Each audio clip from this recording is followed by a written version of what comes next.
Nicole Kidman has been cast to star as Lucille Ball in a I Love Lucy movie, but is she really the right person for the job? Stay tuned for that news and more coming up.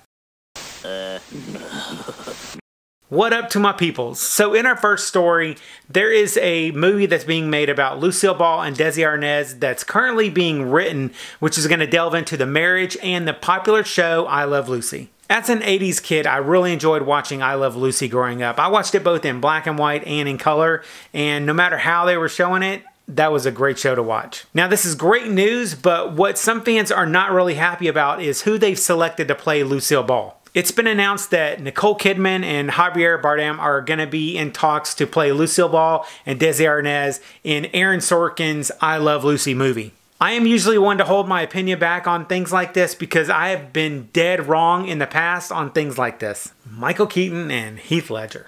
Nicole Kidman is a great actress and could probably pull off this role pretty well. Heck, for all we know, she showed up at the audition already dressed as Lucy and won this role fair and square. But some fans are saying that Debra Messing would be way better in that role. Now, Messing, she already played Lucy in a 2020 episode of Will and Grace, and she knocked that out of the park. But guys, I want to know, if you are a fan of I Love Lucy, let me know what you thought about them casting Nicole Kidman as Lucy, and if you think that it would be better to have Debra Messing. Let me know in the comments down below.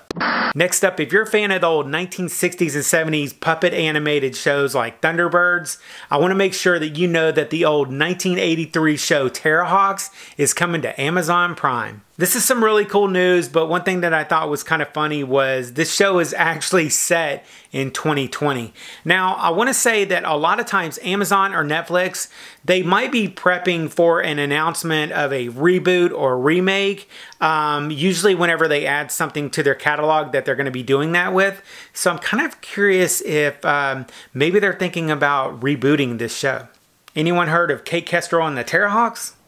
Next up, for some retro toy news, two beloved toy lines from the 80s are joining forces. We got Garbage Pail Kids and Mad Balls. They're going to be collaborating to create some new collections that are going to be hitting stores soon. The collaboration is going to feature artwork and designs that are going to combine and inspire the look and feel of both franchises in some new toys and collectibles that are sure to get fans excited. We're going to be seeing trading cards and a bunch of collector toys, but I would love to see some Mad Balls that actually have the Garbage Pail Kids on them. That would be neat.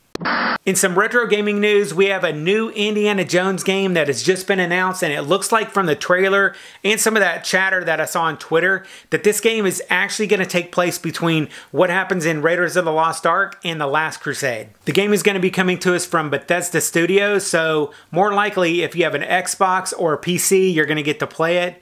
I would love to play it also, but I just got the Atari VCS, so I'm going to be playing this for a little while. Then real quick, a couple stories that we didn't get to. The 90s TV show Dinosaurs, it's actually going to be coming to Disney Plus, and I'm really excited for that. And also the actress who's going to be playing Doogie in the new Doogie Howser MD, that person has been announced as well. Now this show is going to be taking place in Hawaii, and the girl who's going to be playing it is Peyton Elizabeth Lee. Then I want to show some support for Dustin Diamond, who recently announced that he has cancer. You guys might remember him as Screech from Saved by the Bell. Now, I'm really wishing you well, Dustin, and I really hope that you can get better and maybe you'll be able to come back and be on the new season of Saved by the Bell. Then finally, if you're into retro news and nostalgia stuff from back in the day, you really need to see that next video right there. I'll catch you on the flip side, and remember, if it ain't retro, it ain't worth watching.